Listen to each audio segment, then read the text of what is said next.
Quer usar camisa de time nacional, internacional, roupas da NFL, da NBA ou roupas casuais, tênis casuais pra usar no dia a dia? Dá uma olhada lá na Foot Fanatics e usa o cupom EDNAFUT. Link na descrição do vídeo e no primeiro comentário fixado também. Eu tava dando um rolê na internet esses dias e eu caí nesse vídeo aqui da TV Folha. Torço pra que a TV Folha não me dê strike, mas é isso daqui, ó. Isso daqui é uma entrevista do dono da Livraria Cultura. Estamos aqui na redação da Folha de São Paulo com o Pedro Herz, dono da Livraria Cultura, cujo cargo é presidente do Conselho de Administração da Livraria. Como é que o mercado de livreiros tem encarado a vinda do Google Books e da Amazon para o Brasil? Mano, ó, isso daqui é 13 anos atrás e é a chegada da Amazon e do Google Books pro Brasil. Então, nesse momento daqui, a Livraria Cultura era, mano, gigantesca. Não preciso nem falar que era, tipo, surfava, tava crescendo, tava tomando espaço de diversos outros concorrentes. Então a gente tá falando aqui de um colosso falando de uma galera que tava chegando. Então isso daqui, ó, só pra vocês terem uma ideia da data de publicação, 13 anos atrás exatamente, em 2012. Era quase pré-histórico isso daqui. A internet de banda larga tava começando a chegar ali no fundão do Brasil. Os smartphones estavam começando a se popularizar. Facebook ainda era a plataforma mais usada. Tava começando a se popularizar o Facebook com a rapaziada.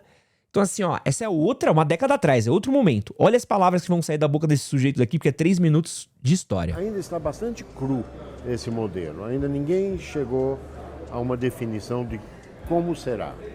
De qualquer maneira, eu acho que quanto mais gente envolvida no livro, melhor. Isso derruba de uma vez por todas que o livro morreu. De que forma a chegada da Amazon pode ser uma ameaça para as vendas online? Essa concorrência, de alguma forma, já existe. Ela já existe. A Amazon vem, se ela vier, que ainda ninguém sabe direito se ela virá ou não, também ela vai ter que enfrentar as regras do mercado local. Então, vai se estabelecer uma concorrência basicamente pela competência de cada um. Qual que é a diferença entre as negociações que têm ocorrido com a Amazon no Brasil, diferentemente do que ocorreu em outros lugares do mundo? A Amazon inventou um sistema nos Estados Unidos de precificar a coisa diferentemente, de remunerar o autor diretamente. Coisas que no Brasil não poderão ser aplicadas. Ela tem um modelo que não vai funcionar no Brasil. Ela está tentando implantar esse modelo. Um modelo em que ela praticamente é dona do livro, entende? E suas editoras não estão concordando que o livro eletrônico seja comercializado de uma forma, com uma política tão diferente daquilo que eles fazem aqui no mercado interno. Então...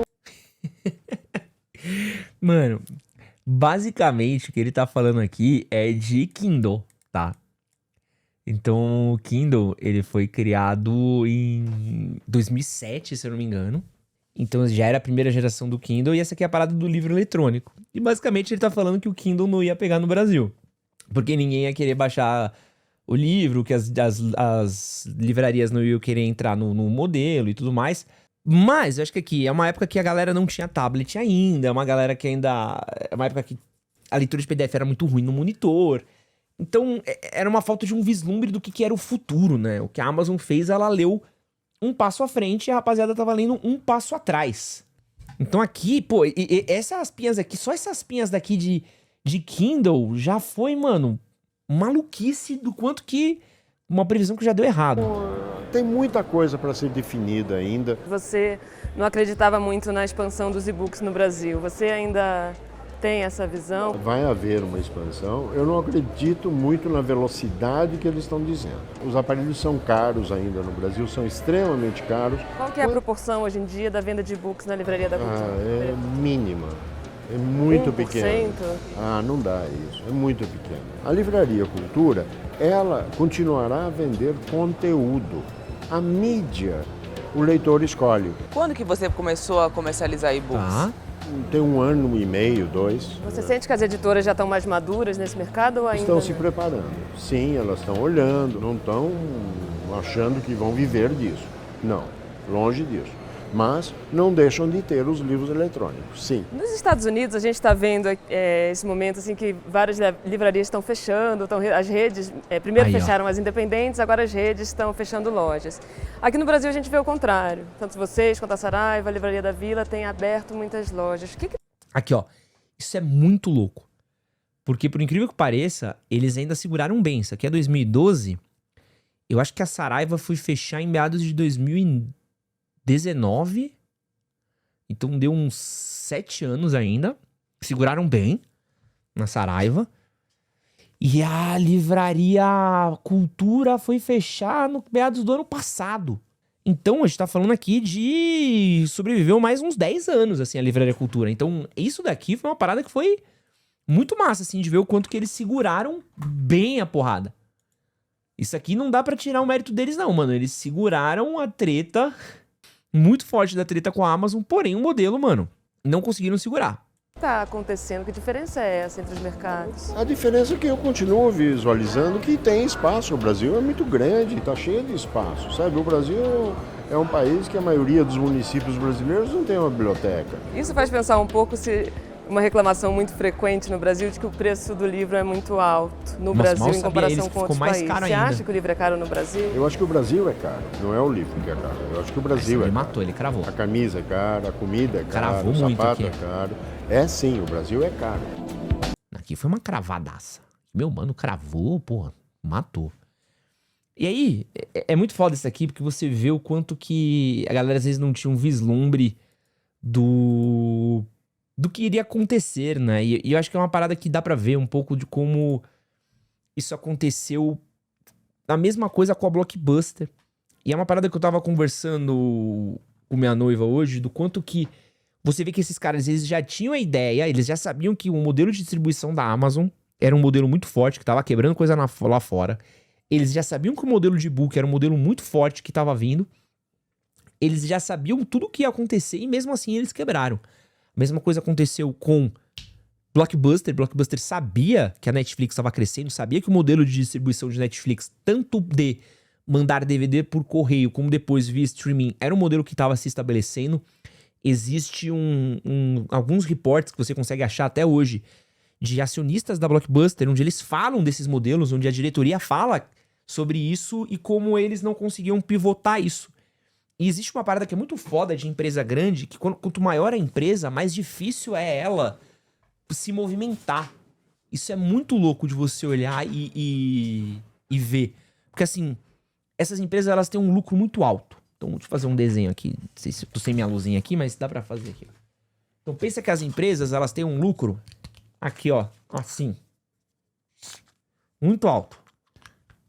Porém, ao mesmo passo, elas têm um custo muito alto também, certo? E aí o que acontece? Quando o lucro começa a cair, nem sempre o custo dela cai. O custo continua o mesmo.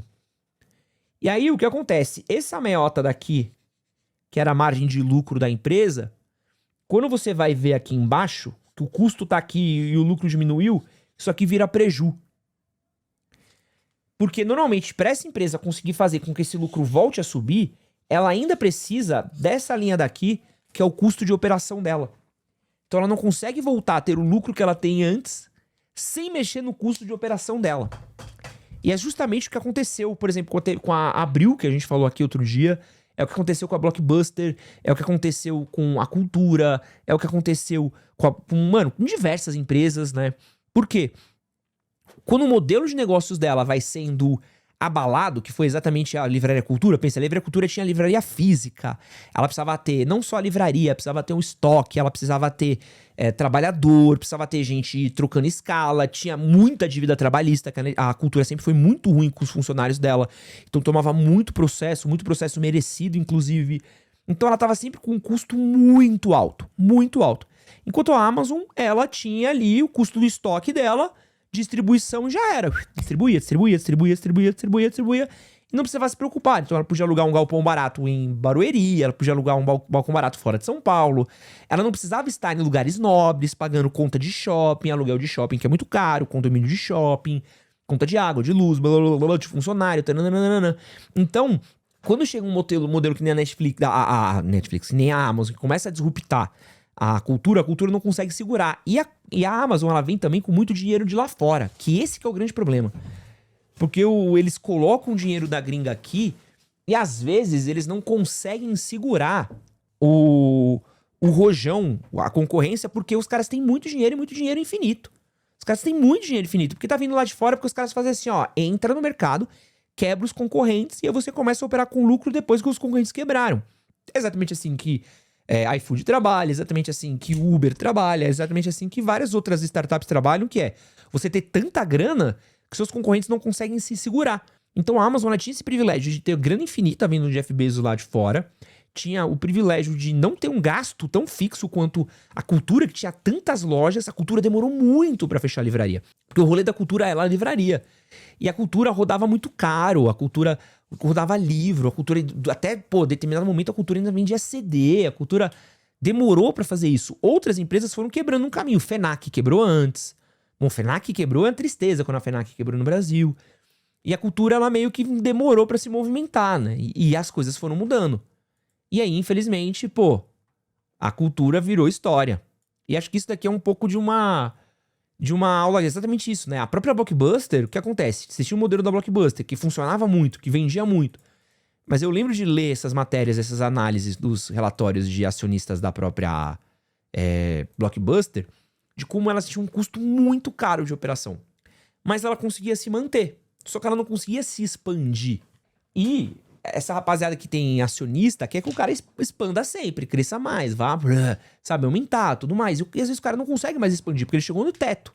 E aí, meu irmão, o que acontece? Quando o modelo do cara começa a ruir, o cara, ele vai precisar fechar um monte de locadora, um monte de centro de distribuição, um monte de dívida trabalhista vai ter que pagar, um monte de, sabe, o cara vai ter que resolver tanto BO, que aí ele já entrou no buraco, e aí, mano, é assim, ó, um peidinho que o bagulho vai embora, entendeu? Por isso que é muito importante essa análise de mercado, análise de movimento, às vezes prever coisa. A empresa que olhar e falar assim, peraí, tá vindo aqui uma mega concorrente no modelo digital, o modelo digital tá muito estabelecido, talvez seja a hora da gente, talvez criar um braço 2, né? Que seja diferente da nossa empresa. Mas infelizmente não é, né? E acho que é muito louco como você vê no espaço do tempo. Eu acho que o meu humano ali, ele sobreviveu bem, mas infelizmente, cara, o cara não conseguiu segurar, né? E o tempo, ele é implacável, né? O tempo, ele é muito implacável. É que a gente sabendo o resultado da história também é mais fácil, mas assim, é meio maluco de olhar essas paradas aí de antigamente e ver como o tempo mudou, como uma coisa mudou e a cultura que antes... a cultura, ela regia muito como funcionava o mercado editorial no Brasil. E hoje quem rege como funciona o mercado editorial no Brasil é justamente a Amazon. Não sei se vocês sabem, mas a Amazon pede diretamente para algumas editoras se vai fazer mais, livros ou não. Então algumas editoras, elas rodam cópias de livro para agradar a Amazon. Então se a Amazon vira e fala assim, vendi todos os meus livros, pode fazer mais. Os caras, precisamos fazer mais 10 mil livros aqui para mandar à Amazon. E aí eles mandam. Então, a Amazon hoje, ela é um cliente meio que estabelecido. Antes funcionava até um pouco diferente, né? As editoras meio que... Economista sincero, a Saraiva ainda tentou vender eletrônicos, mas não resistiu. Inclusive, economista, a venda de eletrônicos foi o que quebrou a Saraiva, né? Porque ela tentou diversificar muito o negócio, ficou muito caro, não tinha estoque e também tomou um pau da Amazon de qualquer jeito, né? Não tem como, né? Não tem como. E é muito louco se olhar hoje algumas livrarias menores, que eram Livraria da Vila, a Livraria Leitura, que eram livrarias pequenininhas, assim, em comparação com a Amazon, com o Saraiva, estão vivas até hoje, mas porque o modelo de negócio delas é muito menos inflado, eles rodam muito mais barato, eles têm uma preocupação diferente de como eles vão vender. Então é um pouco do quanto é necessário você olhar sempre pro próximo dia. Porque o cara que é muito líder hoje, essa época a cultura era muito líder de mercado. Você pode ser muito líder hoje. Não existe garantia de que o amanhã vai dar bom. É importante estar sempre, principalmente no mercado, principalmente quem quer ganhar dinheiro, não existe conforto, não existe... não existe... Martins Fontes ainda existe, de novo, operação bem pequenininha. Essa que é a parada, né? Você não querer achar que, pô, eu tô benzão aqui e vou estourar na night quando, velho, às vezes a roda do tempo vai te massacrar. E se você acabou de assistir, é um corte das lives que acontece no canal Edson Castro Oficial. Não esquece de curtir, compartilhar, se inscrever e assistir o outro vídeo que tá aqui do lado. Valeu!